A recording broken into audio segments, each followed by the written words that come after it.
Notes. एक student life में इस शब्द की क्या वैल्यू है ये शायद मुझे बताने की जरूरत नहीं है। हर एक स्टूडेंट अपनी स्टूडेंट लाइफ में अपने हर एक सब्जेक्ट के नोट्स बनाता है। अच्छे नोट्स बनाना एक कला है और ये नोट्स नो डाउट हमारे लिए बहुत हेल्पफुल होते हैं। तो ये अच्छे नोट्स किस तरीके से बनाए जाएं ये बहुत इंपॉर्टेंट है। Hi, this is Amit Ajmani, your mentor, your guide and अपने इस channel let's be a good student में आज मैं आपको बताने वाला हूं कि अच्छे नोट्स किस तरीके से बनाए जाते हैं। स्टूडेंट्स, ये जो आप वीडियो देख रहे हैं this is a part of a series जिसका नाम है स्टडिंग द स्मार्टर वे। अब इस सीरीज में मैंने आपको पहले वीडियो में बताया कि प्लानिंग कैसे करी जाती है। सेकेंड वीडियो में मैंने आपको बताया कि लर्निंग कैसे करी जाती है और आज के इस वीडियो में मैं आपको बताने वाला हूं कि अच्छे नोट्स कैसे बनाए जाते हैं। तो अगर आपने वो पहले दो वीडियोस नहीं देखे हैं तो मैं एडवाइस करूंगा कि पहले आप उन दो वीडियोस को देखिए सो दैट आप स्टेप बाय स्टेप चीजों को रिलेट कर पाए, उन्हें फॉलो कर पाए और उनका एक्चुअल प्रॉपर बेनिफिट उठा पाए। So let's talk about how to make good notes. Before starting it, notes क्या है बच्चे? Notes कंसाइज फॉर्म है उन सभी चैप्टर्स की जो हम बनाते हैं so that हम लोग उस चैप्टर को एट अ ग्लांस रिवाइज कर पाए। अच्छे नोट्स अगर हम बनाते हैं जिसके अंदर हम हर एक चीज को इंक्लूड करते हैं तो in that case exam time पे हमें उसका बहुत बेनिफिट होता है। हम चैप्टर को थॉरोली रिवाइज कर पाते हैं, हमारा बहुत सा प्रोडक्टिव और प्रेशियस टाइम सेव होता है। उन नोट्स को पढ़ने से हमें चैप्टर की पढ़ने की जरूरत खत्म हो जाती है। अब अच्छे नोट्स बनाने के लिए सबसे पहली चीज जो मैं आपको बताना चाहूंगा वो ये कि there is nothing known as perfect notes. Perfect notes नाम की कोई चीज नहीं होती है बेटा। बहुत बार मैंने इस चीज को देखा है कि बच्चे अपने किसी फ्रेंड के नोट्स से पढ़ने की कोशिश करते हैं कि सर उसके नोट्स ज्यादा बढ़िया होते हैं। तो the first thing is you need to relate कि नोट्स आपके खुद के बने हुए होने चाहिए। क्यों? क्योंकि जो भी बच्चा नोट्स बना रहा है वो उस चैप्टर को पढ़ने के बाद अपनी अंडरस्टैंडिंग के हिसाब से, अपनी प्रायोरिटीज के हिसाब से, अपने थॉट प्रोसेस के हिसाब से नोट्स बना रहा है, पॉइंट्स रिलेट कर रहा है। जरूरी नहीं है कि जो चीज उसको इंपॉर्टेंट लग रही है वो चीज आपको भी उतनी ही इंपॉर्टेंट लगे। सो नोट्स हमेशा हमारे खुद के होने चाहिए, ये तो पहली चीज आप ध्यान रख लीजिए। अब ये खुद के नोट्स बनाने कैसे हैं? नोट्स जब हम बना रहे हैं तो हम लोग सबसे पहले जो रेफरेंस लेंगे that is always NCERT. NCERT अगर आप सीबीएसई सिलेबस से कर रहे हैं तो NCERT is the first thing that you need to relate. But हमें भी पता है कि एनसीईआरटी के अंदर टॉपिक्स तो सारे हैं लेकिन बहुत जगह उन टॉपिक्स की प्रॉपर डिटेल्स या उनकी एग्जांपल्स या उनकी डेफिनेशंस, एग्जैक्ट डेफिनेशंस या उनसे रिलेटेड कोई एसोसिएटेड चीजें शायद उतनी डिटेल में मेंशन नहीं होती हैं। तो उसके लिए आप अपने स्कूल के, अपने इंस्टीट्यूट के जो असाइनमेंट्स हैं या फिर जो भी आपको रिकमेंडेड है कोई भी एक या दो रेफरेंस बुक्स उनको आप अपने पास अपने साथ रखिए। नोट्स कभी भी मोनोटनस नहीं होने चाहिए। इसीलिए जब भी आपको कभी किसी ने नोट्स बताने का तरीका समझाया तो उसमें उसने जरूर बोला होगा कि नोट्स को आप कलरफुल बनाइए। अब मैं ये नहीं कह रहा कि आप अलग अलग टाइप के हाइलाइटर्स लेके बैठिए या अलग अलग टाइप के उसके अंदर आर्टिस्टिक क्रिएशंस कीजिए, दैट इज नॉट रिक्वायर्ड, उसकी जरूरत नहीं है। हाँ, कम से कम दो तरह के आपके पास पेन्स होने चाहिए। तीन अगर आप पेन्स रखते हैं परफेक्ट है। एक ब्लू रख लीजिए, एक ब्लैक रख लीजिए, एक रेड रख लीजिए। ब्लू से आप अपना सारा कंटेंट लिखेंगे, ब्लैक से आप अपने सारे हेडिंग्स या टॉपिक्स लिखेंगे और रेड पेन से आप किसी भी चीज को अंडरलाइन या सर्कल या box depending upon its relative importance आप उससे करेंगे। तो इन दैट केस नंबर 1 आप इजीली डिस्टिंग्विश कर पाते हैं। नंबर 2 आपका खुद का उन नोट्स को पढ़ने का मन करता है। नोट्स को जब भी आप बनाएं तो हमेशा उनको प्रॉपर स्पेसिंग के साथ बनाइए। मैंने देखा बहुत से बच्चे बहुत हौच पौच करके उसी के आगे एरो लगा लगा के कहीं ना कहीं नोट्स बना देते हैं। Don't do like that. कई बार आपको खुद ही समझ में नहीं आता कि आपने वहां छोटा छोटा क्या लिख दिया, तो नोट्स बनाने का जो पर्पस है वो खत्म हो गया, क्योंकि आपको खुद ही समझ में नहीं आ रहा है। तो what's the fun in that?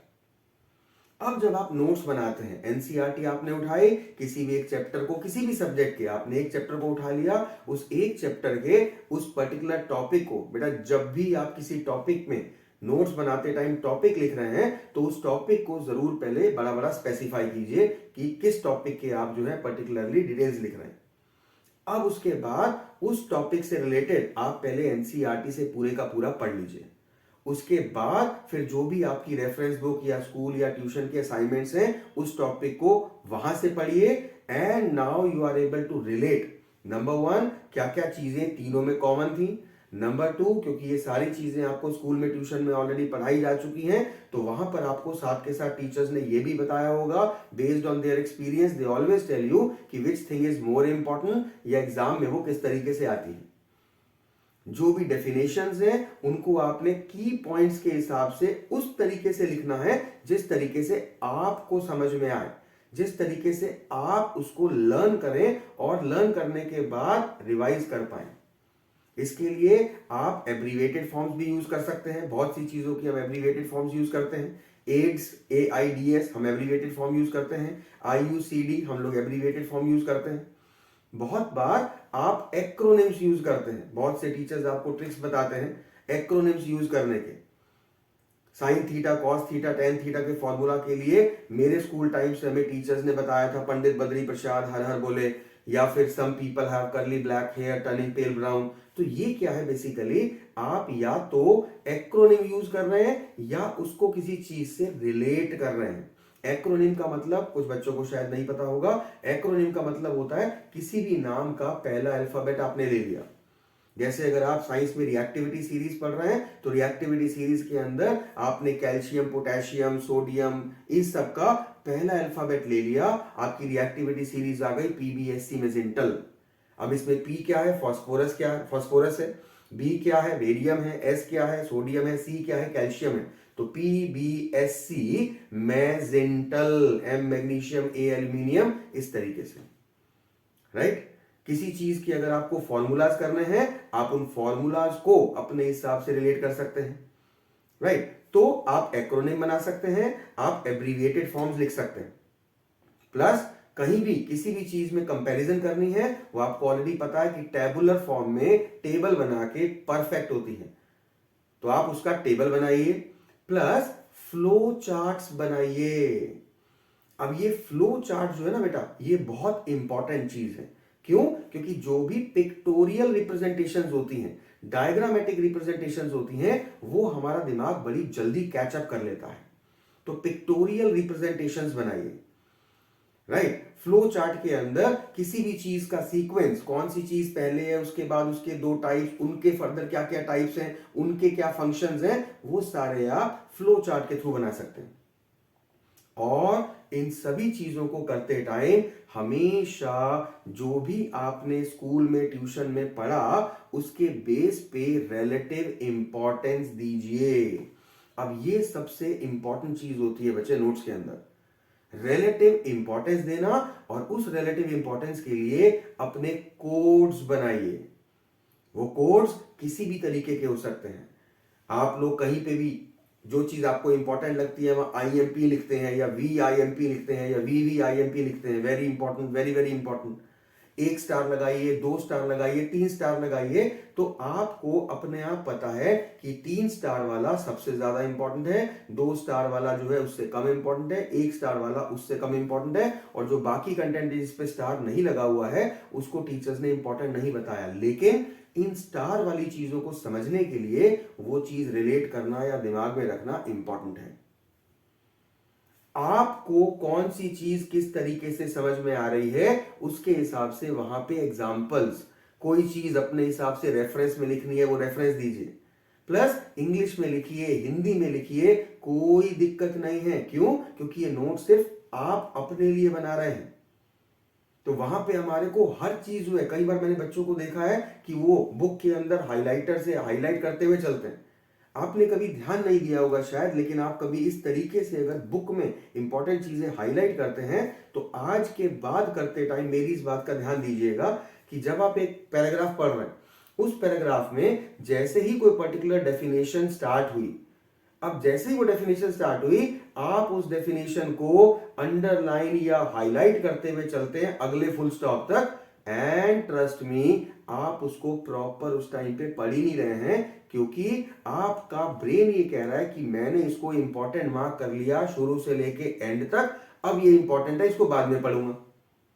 यही अगर आप इस पूरी डेफिनेशन को अपने आप प्रॉपरली पढ़ने के बाद उसको नोट्स के रूप में अपने पास लिख रहे होते, तो यहां दो एडवांटेज हो गए आपको। पहला, आपने डेफिनेशन हाथों हाथ पढ़ी, उसको समझा, उसको कन्वर्ट करा उस फॉर्म में जिस फॉर्म में वो आप उसको याद रख पाए, और जब आप उस डेफिनेशन को अब नोट्स के रूप में लिख रहे हैं, आपकी रिवीजन हो गई, राइट? तो ये चीज जो है बहुत इंपॉर्टेंट होती है कि आप नोट्स जब बना रहे हैं तो उनको अपनी प्रायोरिटीज के हिसाब से नोट डाउन करिए, रादर देन जस्ट अंडरलाइनिंग और highlighting particularly in the book. No, don't do like that. Differences हैं, लिमिटेशंस हैं, कॉजेज हैं, एडवांटेजेस हैं, डिसएडवांटेजेस हैं, पॉइंट फॉर्म में आप लिखते हैं, ये आप जानते हैं। कंपैरिजन है किसी चीज की, डिफरेंशिएशन आपने टेबल बना दिया, ये तरीका आपको पता है।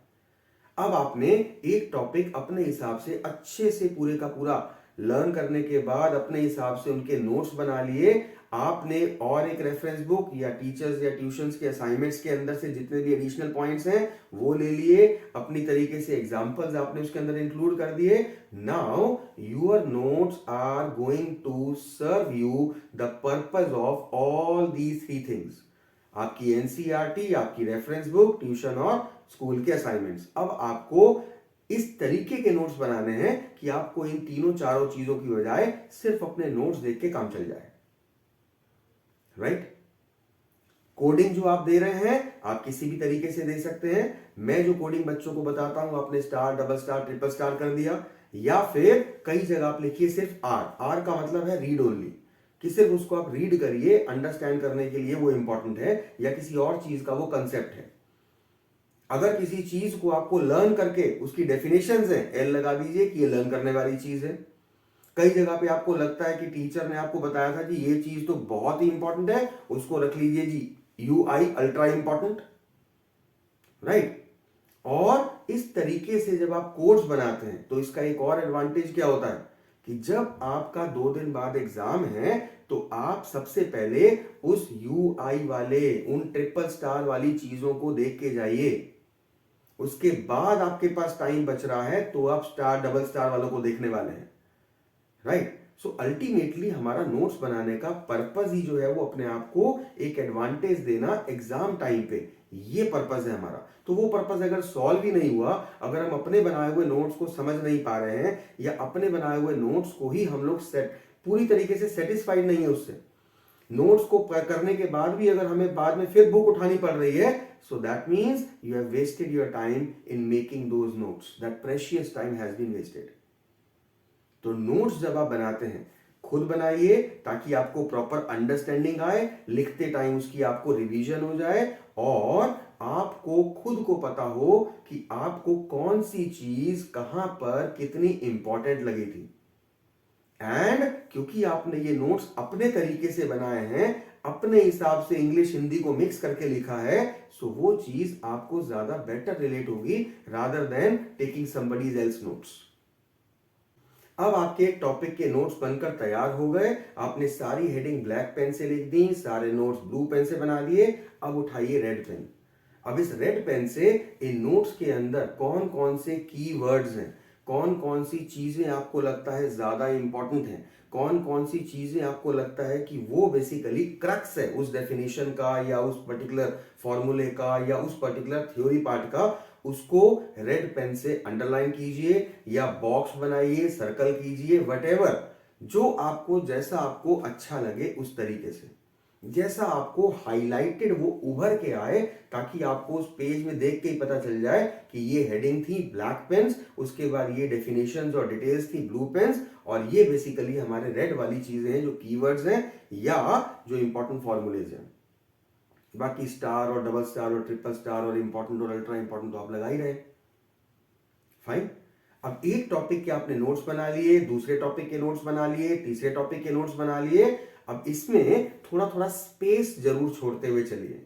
क्यों स्पेस छोड़ते हुए चलिए? क्योंकि जब आप एक पर्टिकुलर चैप्टर को पूरा कर लेते हैं और उसके बाद आप बैक क्वेश्चंस पे आते हैं, तो उन बैक क्वेश्चंस में आपको कहीं ना कोई 2 या 3 चीजें ऐसी जरूर मिलेंगी जिसको करने के लिए आपको या तो कोई क्रिएटिविटी अपनी दिखानी पड़ेगी, या थॉट प्रोसेस थोड़ा डीपली सोचना पड़ेगा, या टीचर्स की मदद लेनी पड़ेगी। क्यों? क्योंकि वो आपको अपने लेवल पे खुद समझ में नहीं आया, या तो आपसे आंसर नहीं निकला, या आपसे कैलकुलेशन नहीं हुई, या आपको उसका तरीका नहीं पता, या उसकी आपको लैंग्वेज समझ में नहीं आई, वट एवर पॉसिबल रीजंस। अब वो चीज जो आपने अपने टीचर से सीखी, उन 2 3 4 क्वेश्चंस को करने के लिए वो उन पर्टिकुलर नोट्स के टॉपिक्स में जहां स्पेस छोड़ा था, अब उसमें उन चीजों को, उन टिप्स को, उन ट्रिक्स को, उस मेथड को वहां पे हाईलाइटेड लिखिए। हाईलाइटेड का मतलब हाईलाइटर से नहीं कह रहा हूं मैं, हाईलाइटेड मींस वंस अगेन पूरा ब्लैक से या पूरा रेड से वो लिखिए, क्योंकि वो चीज आपने इस चैप्टर को करने के बाद एडिशनली सीखी है।